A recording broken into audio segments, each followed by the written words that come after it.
שנחזור לחיות ביחד בלי שום פחד ושנאה, שהילדים שלנו לא יכירו מלחמה, נתמודד עם הדברים הרגילים באהבה ולא נצטרך לחיות במציאות כה הזויה.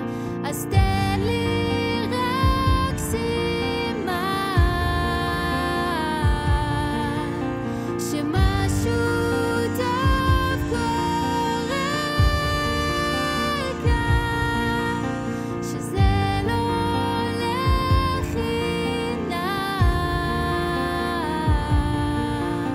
כי יש פה בני אדם.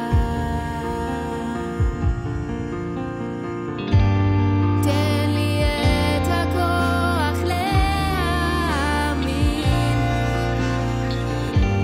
שהם יחזרו אלינו.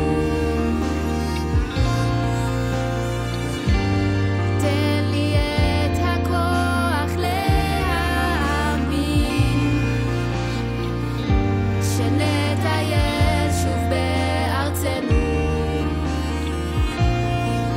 שנחזור לחיות ביחד בלי שום פחד ושנאה, שהילדים שלנו לא יכירו מלחמה, נתמודד עם הדברים